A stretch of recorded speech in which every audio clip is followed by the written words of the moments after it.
navnet mitt Jordis Huber. I came from Norway, a little island outside of Bergen. And the German came and they built the big barracks out there. And they had airplanes going there all the time. They came to our place, 2 of them one day, asked me and my sister, "You got a radio in the house?" And we said, "No, we haven't." And we didn't. Then they took a big chocolate bar out of their pocket and stood there and ate this chocolate bar. And we were just dying for chocolate.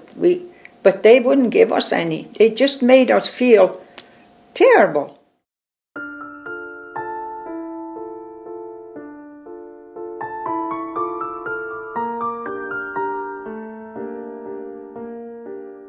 When I was really happy was when I could come to Canada and be with my sister again,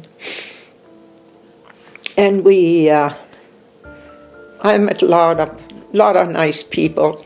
Oh, that was a big thing.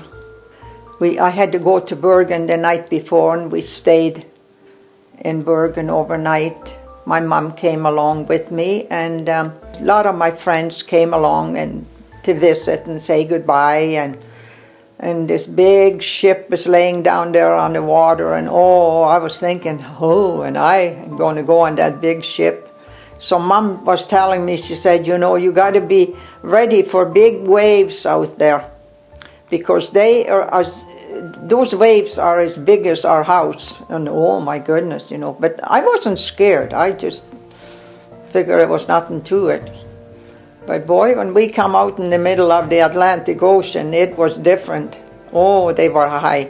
You couldn't even sometimes stand on the ship on the side because the water just came right over. I remember one night they had nothing but chocolate. They served for sort of like a midnight lunch, or anybody who wanted to go there. And I have never seen so much chocolate in my whole life. It was just beautiful. The day went before we knew it. We were on a train to go to Swift Current, and that took 3 days to come on a train.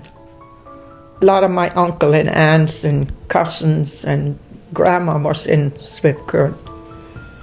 So there was always somebody to talk to, and they could talk Norwegian to me.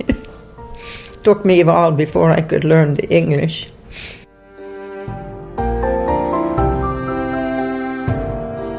I was working in a pioneer co-op in Swift Current, and every Wednesday we were off in the afternoon.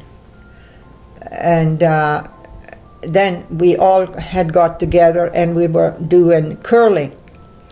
So every Wednesday we went curling. So this certain Wednesday we were just finished curling and came out, and my husband and his friend was sitting outside waiting for somebody, I don't know what. And he said to his friend, "I'm going to marry that girl." It's funny how he just looked at me and he said, "I'm going to marry that girl." Well, sure enough, that's what happened.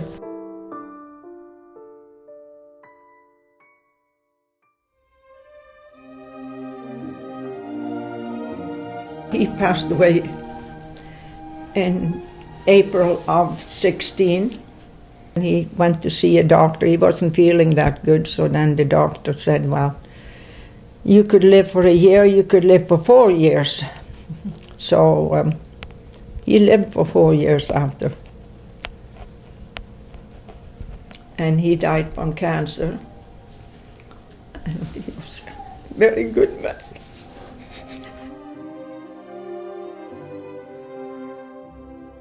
Gud vil jeg skal være et solskinnsbarn, leve for han hver dag. Et solskinnsbarn, ja det vil jeg være for han.